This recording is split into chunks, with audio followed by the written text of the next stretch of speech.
Hello, I'm back with my next topic, that is the joint stock company, which is the most complex and the largest form of business that we have been doing since few lectures.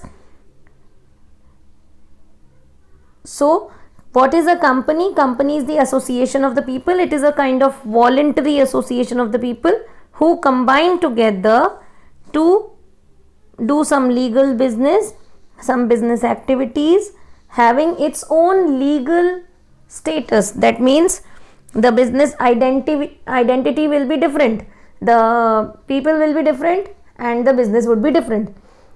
See, which law governs this act? It was earlier called as the Companies Act in 1956. Now it has been amended, and after the changes it is called as Companies Act 2013, right? So Companies Act 2013 has all the rules and regulations of the company. The people who invest in companies are called the shareholders, because the smallest part of capital is shares, and the people who invest in shares are called shareholders, and the money invested is called share capital, right? Let us see the features. The first feature is separate legal entity. As soon as the company is formed, it is having different legal entity from its owners, right? So anything wrong done by the company, the people who have done wrong will be blamed, would be punished. It's not necessary that the owners will be punished, right? Artificial person, as people can purchase, as the persons, actual persons can purchase, borrow, sell, lend, etc.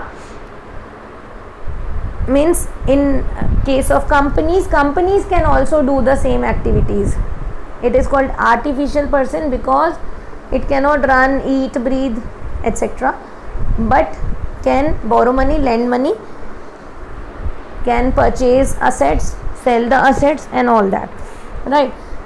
Next one is formation. It is very complicated and it's a very long, lengthy, expensive, time consuming, money consuming kind of process, right? Another one is perpetual succession. Means this type of business has continuity. It is not having lack of continuity.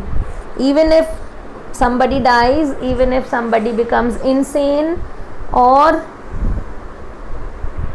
even if all the members die, then too company will remain, right? It is said that people come, people go, company remains forever. Okay, next one is control. See, this we have to take care a bit. Control is in the hands of the board of directors. It is not in the hands of the owners. Board of directors are the appointed people. These are the top level managers and they control the company. Another one is liability. Everybody is having limited liability. This is a merit over here. Everybody will be having limited liability. All the shareholders have liability that is limited. Okay, so next one is common seal. Common seal is like a signature of the company. Like if I purchase anything, I will have to sign some papers now. That in the same way, if company purchases anything, the company will also put the common seal, right? And the person authorized will also be signing it. So seal will also be there and the signatures will also be there. Risk bearing. Who is bearing the risk over here? See, in sole proprietorship, one single person is having all entire risk. Partnership, partners are bearing the risk. But there are n number of people who are the owners of the joint stock company. Means many shareholders are there.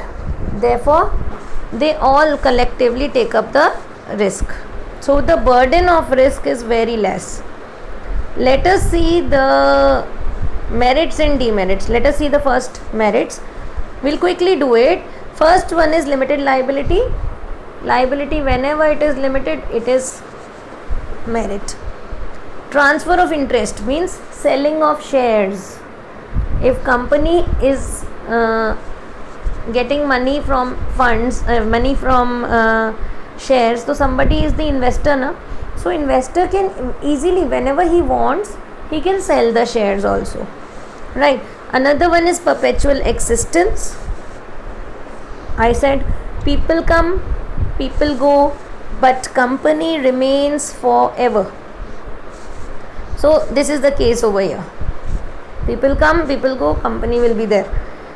Let us see the next one, that is scope of expansion. It's a very large kind of business, so there are more chances of expanding the business because companies can easily get funds from everywhere, right?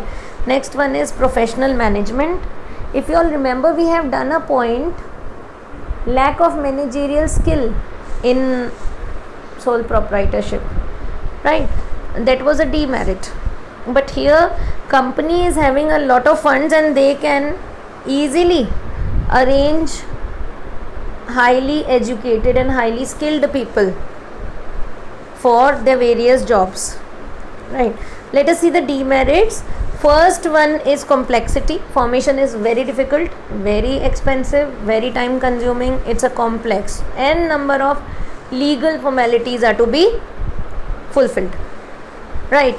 Another one is secrecy. Secrecy is a problem over here.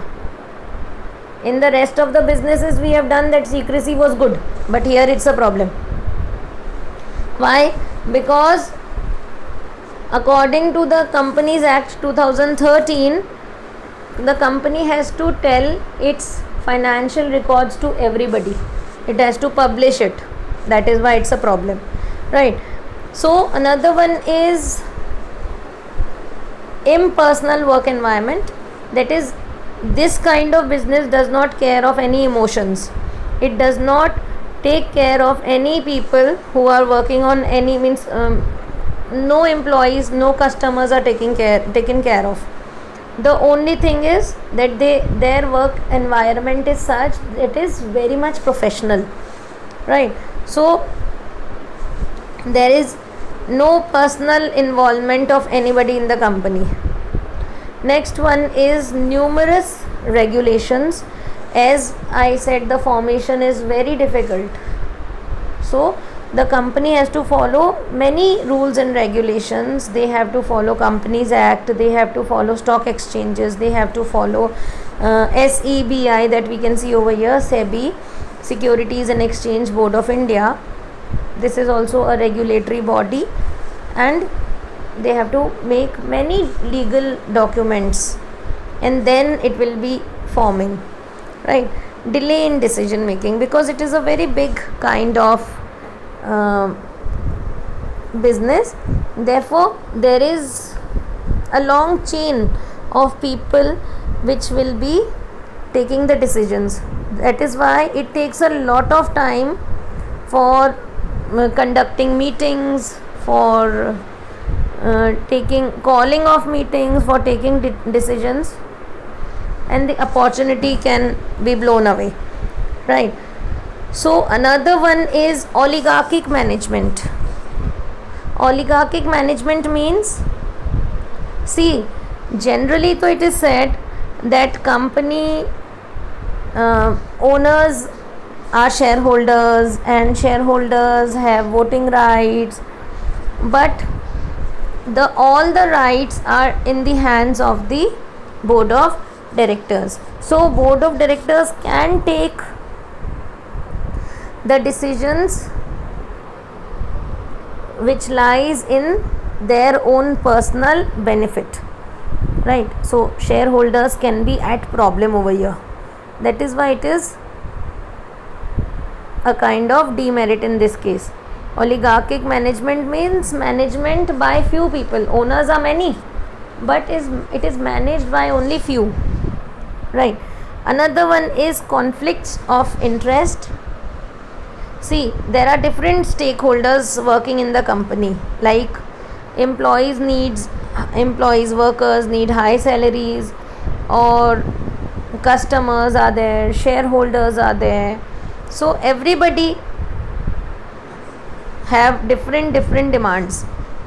Hence, the business, this kind of managers can face certain problems while managing this kind of business, right? So thank you for now. Next we'll continue in our next video.